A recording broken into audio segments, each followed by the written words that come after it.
ഞാൻ ചെലവഴിച്ചു. ഇന്നും എനിക്കൊരു വിടുതലില്ലല്ലോ. രോഗം എന്റെ ജീവിതത്തെ, എന്റെ കുടുംബത്തെ വലിയ മുറുക്കിയിരിക്കുന്നു. എന്റെ ഉപജീവന മാർഗത്തെ താവടിയാക്കിയിരിക്കുന്നു. എന്റെ സകല മേഖലകളിലും എന്റെ ജീവിതത്തിൽ തളർച്ചകളും വീഴ്ചകളും കൊണ്ടുവന്നുവല്ലോ എന്ന് നീ ആകുലപ്പെടുന്ന വ്യക്തിയാണെങ്കിൽ എന്നെ കേൾക്കുന്ന സഹോദര, സ്നേഹിത, ഇന്ന് ഈ തരുണത്തിൽ ഞങ്ങൾ വിളിച്ചു പറയുന്ന സത്വർത്തമാനം സുവിശേഷം എന്തെന്നാൽ, അനുഗ്രഹത്തിന്റെ മാർഗം എന്തെന്നാൽ, യേശുവിന്റെ അടിപ്പിണരാൽ യേശു ക്രിസ്തു മുഖാന്തരം സൗഖ്യം നിശ്ചയമാണ്. ദൈവത്തിന് മഹത്വം ഉണ്ടാകട്ടെ. ഇനി നാം നോക്കുമ്പോൾ അനുഗ്രഹം എന്നാൽ എന്താണ്? വേദപുസ്തകം വിളിച്ചു പറയുന്ന ഒരു ഭാഗം ഇങ്ങനെയാണ്: അതേ, നീ അവന്റെ കൽപ്പനകളെ പ്രമാണിച്ച് ജീവിച്ചാൽ അവൻ നിന്റെ ശാപത്തെ അനുഗ്രഹമാക്കി തീർക്കുമെന്ന് കാണുന്നുണ്ട്. ദൈവം ശാപം അനുഗ്രഹമാക്കി തീർക്കുന്നവനാണ്. ദൈവം ശാപത്തെ അനുഗ്രഹമാക്കി തീർക്കേണ്ടതിന് അതേ ദൈവത്തിന്റെ കൽപ്പനകൾ പ്രമാണിച്ച് ദൈവത്തോടുള്ള ബന്ധത്തിൽ കാണപ്പെടണം. എന്താണ് ശാപം അനുഗ്രഹമാക്കി തീർക്കുക? ഇന്ന് മാനവരാശിയുടെ ജീവിതത്തിൽ ഒരുങ്ങി മുറുക്കപ്പെടുന്നതായ ഒരു ശക്തിയാണ് ശാപം എന്ന് പറയുന്നത്. ഇത് ഈ വാക്കുകൾ ഒരുപക്ഷെ എന്നെ കേൾക്കുന്ന ശ്രോതാക്കളെ, നിങ്ങളുടെ ജീവിതം ഇന്ന് കടന്നു പോകുന്ന വിവിധ മാർഗങ്ങളായിരിക്കാം.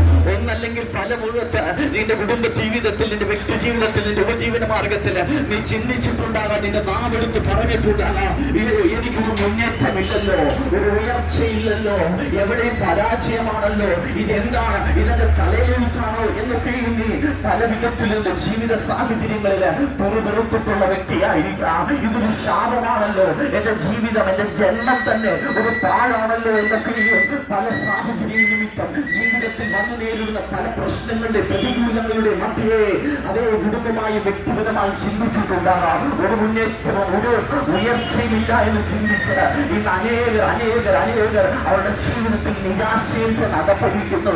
ആ നിരാശ അവരെ ആത്മഹത്യയിലേക്ക് കൊണ്ടുപോകുന്നു. ഇന്ന് ആരെങ്കിലും എന്റെ വാക്കുകൾ കേൾക്കുന്ന ശ്രോതാക്കളെ, ഈ അനുഗ്രഹം നിന്റെ ജീവിതത്തിൽ അന്യപ്പെട്ടുകൊണ്ട് ഒരു മുന്നേറ്റമില്ല, ഒരു ഉയർച്ചയില്ലാത്ത വിധത്തിൽ ശാപകരസ്ഥമായ ജീവിതം കാണപ്പെടുന്നുവോ, അതിന് വിടുതലിന് വേണ്ടി പല മനുഷ്യരിൽ നീ അഭയം തേടിയിട്ടുണ്ടാകാം. പല വിധത്തിൽ നിന്റെ ഭൂതകാലത്തെ അറിയുവാൻ, വർത്തമാനകാലം അറിയുവാൻ, ഭാവി എന്തെന്നറിയും മനസ്സിലാക്കുവാൻ ഒക്കെയും പല വിധത്തിലുള്ള മാർഗങ്ങൾ, പല വിധത്തിലുള്ളതായ വ്യക്തികളെ സമീപിച്ചിട്ടുണ്ടാകാം. അവിടെയെല്ലാം കേൾക്കുന്ന കാര്യങ്ങൾ നീ അനുസരിച്ചിട്ടുണ്ടാകാം. അതിനൊന്നും ഒരു പരിഹാരമില്ലാതെ ഇന്നും നിന്റെ ജീവിതത്തിൽ ഒരു മുന്നേറ്റമില്ലാതെ ശാപകരസ്ഥമായ ജീവിതം കാണപ്പെടുന്നുവെങ്കിൽ ഇന്ന് മുതൽക്കാലം ഈ സമയം ഞങ്ങൾ വിളിച്ചു പറയുന്ന സത്വർത്തമാനം എന്തെന്നാൽ, അത് യേശുവിന്റെ കാൽവരിയിൽ വിശ്വസിക്കുന്നുവെങ്കിൽ ആ കാൽവരിയിൽ ലേഖനത്തിൽ ഇപ്രകാരം ഒരു ഭാഗം പറയുന്നുണ്ട്: മരത്തിന്മേൽ തൂങ്ങിയവൻ ശപിക്കപ്പെട്ടവനെന്നാണ്. മരത്തിന്മേൽ തൂങ്ങിയവൻ ശപിക്കപ്പെട്ടവനെന്ന് പറഞ്ഞാൽ അതേ അപ്പോസ്തല പ്രവൃത്തി നമ്മൾ വായിച്ചുവല്ലോ, അവനെ നിങ്ങളെ അനുഗ്രഹിക്കേണ്ടതിന് അവനെ അയച്ചിരിക്കുന്നു എന്നാണ് പറയുന്നത്. യേശുവിനെ സ്വർഗമഹിമകൾ വിട്ട് ഈ ഭൂമിയിലേക്ക്, താണഭൂമിയിലേക്ക് അയച്ചത് മാനവരാശിയുടെ അനുഗ്രഹത്തിന് വേണ്ടിയാണ്.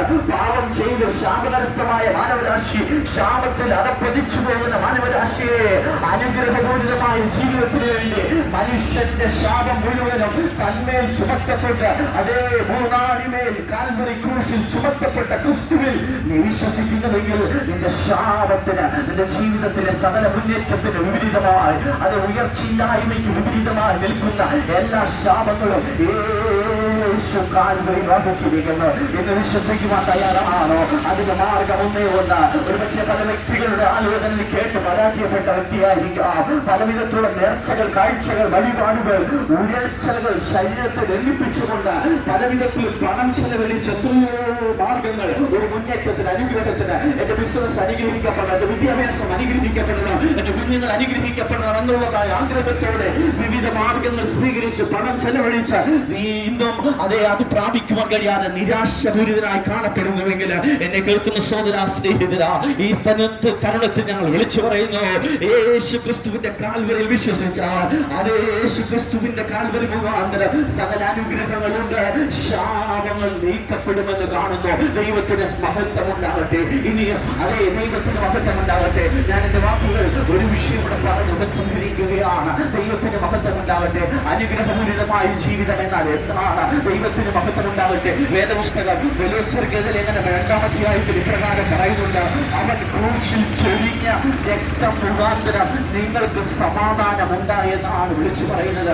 അവൻ ക്രൂശിൽ ചൊരിഞ്ഞ രക്തം മുഖാന്തരം നിങ്ങൾക്ക് സമാധാനം ഉണ്ടായി. അപ്പോസ്തലപ്രവൃത്തി നമ്മൾ വായിച്ചല്ലോ, നിങ്ങളെ അനുഗ്രഹിക്കേണ്ടതിന് അവനെ അയച്ചിരിക്കുന്നു.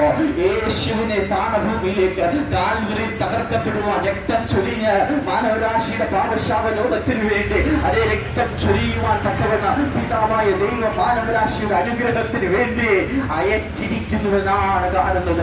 എന്താണ് ഇവിടെ അയക്കപ്പെട്ടത് നിമിത്തമുള്ള അനുഗ്രഹം എന്ന് ചോദിച്ചാൽ, അവൻ രക്തം ചൊരിഞ്ഞതിനാൽ അല്ലെങ്കിൽ അവൻ കാൽവരിയിൽ ചൊരിഞ്ഞ രക്തം മുഖാന്തരം നിങ്ങൾക്ക് സമാധാനമുണ്ടായി. ദൈവത്തിന് മഹത്വമുണ്ടാകട്ടെ. ഇന്നെന്നെ കേൾക്കുന്നവരെ, ആരെങ്കിലും സമാധാനമില്ലാതൊരു ജീവിതത്തോടെ എല്ലാ മേഖലകളിലും കർത്താവേ എനിക്ക് സമാധാനമില്ലല്ലോ, എന്റെ കുടുംബ ജീവിതം ശിഥിലമായി പോയി, എന്റെ ജീവിതത്തിൽ സമാധാനമില്ല, സ്വസ്ഥതയില്ല, ഞാൻ പുറമെ ചിരിച്ച് കളിച്ച് നടക്കുന്നുവെങ്കിൽ ഹൃദയം കൊണ്ട് വേദനയാണ്, നീറുന്ന പല പ്രശ്നങ്ങൾ എന്റെ ഉള്ളിലുണ്ട്.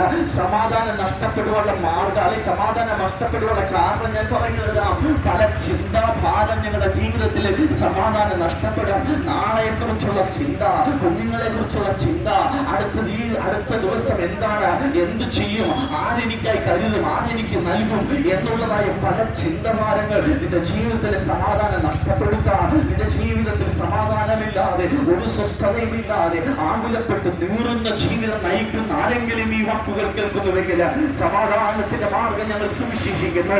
എന്തെന്നാൽ യേശുവിന്റെ കാൽവരിയിൽ, അവൻ കാൽവരിയിൽ ചൊരിഞ്ഞ രക്തം മുഖാന്തരം നിങ്ങൾക്ക് സമാധാനം ഉണ്ട് എന്ന് കാണുന്നുണ്ട്.